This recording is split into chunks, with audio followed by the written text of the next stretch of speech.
get back down. So, yeah. We were looking for a project to work on. Yeah, that we could not just do with our company, Spitler, but like encompassed like lots of other companies that we really admired. But the thing is, it was like real life. We're all doing stuff, and it was always like, "Hey, babe, we'd love to." Okay, bye. Yeah. It wasn't No working. time. And then suddenly there was just nothing but time because of the horrible plague that ruined all our lives. Indeed. Great news. And I happened to see, I think a friend of mine, Mike, posted me out of nowhere a post from Reddit, which was posted by, as you recall, Ultimate Cockslayers. God bless them, which was all about this marathon that took place in 1904 in St. Louis, Missouri, which was the first marathon ever to be run in the USA, 1904. Yeah, in the Olympics, so the first ever official modern Olympic marathon. And it was just this incredible litany of absolute disasters. You could not believe the torment and horror. Oh yeah, it's like a torture. So they kicked off. It was a hot day. Just nothing but like dusty roads, barren road. And the organizer had decided there was going to be an experiment. I mean, what if you didn't give anyone any water during any marathon? Great idea. Yeah, because at the time there was some kind of science thing about the less water you drink, the more healthy. The cooler you are. Yeah, essentially. The healthier that makes you. So they were like, but this was unbeknownst to the runners, FYI. They didn't tell them they were doing this. They just were like, oh yeah, sure, there'll be a water station. No, it was not a water There's station. some whiskey if you want it, which also didn't help. They were chased by packs of wild dogs. Yeah. And also no one really knew what this was because it was the first time. So like you had guys turning up as like a Cuban mailman who was just there in some like shorts. Yeah, he raised all the money himself to get come there. and do it. People were there in dress shirts and like dress shoes, having no idea they were about to run. Well, maybe having an idea, but having no idea how hard it would be to run 26.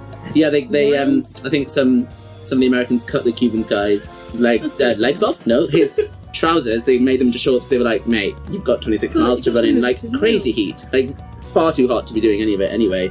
And it wasn't a proper road, so there was loads of dust. There was lots of cars going along because people were like, we'll just watch it.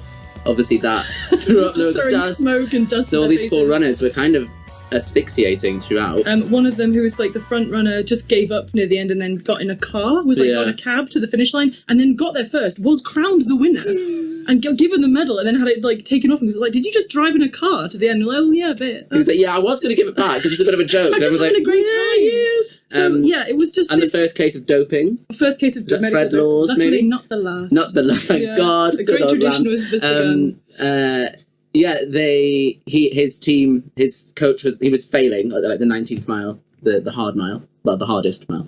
And then his coach was like, I know what we'll do. We'll give you some raw eggs mixed with lots of alcohol and brandy with a little bit of strychnine in it, which is rat poison, which kind of in small doses gets you going and in large doses kills you. So he was off his tits and was carried across the finish line. He won. There was also a guy who just wandered into the forest and stole some fruit. Yeah. Stole a peach or stole an orange. It was absolute chaos. This is the landscape we're talking about, which is just feral dogs, loads of dust, people doing drugs, people wearing suits, people cheating to go to the finish line, people stealing stuff. So everything possible, the world was against them, and yet they had to run this marathon. And they had to do it. And anyway, we read that, and we thought to ourselves, gosh, imagine this unbelievable, surreal, ridiculous test that everyone's been thrown into with no end in sight, with no guidance, no preparation, with people on the top of the tree telling us stuff that doesn't seem to be at all true, and no one having any expertise in this whatsoever.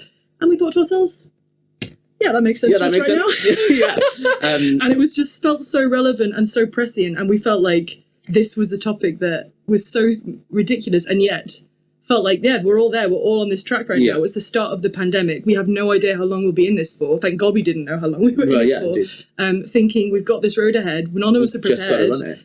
We've just got to run it. And it felt like a really interesting starting point for a project that encompassed a lot of runners, a lot of different people coming together. From different places from all over the country. To a finish line. Yeah. And it felt like a positive way of turning what was quite an understandably dark time into something that was an ongoing project that kind of gave people some hope and some an excuse to dope. An excuse to take lots drugs. of strychnine. Yeah.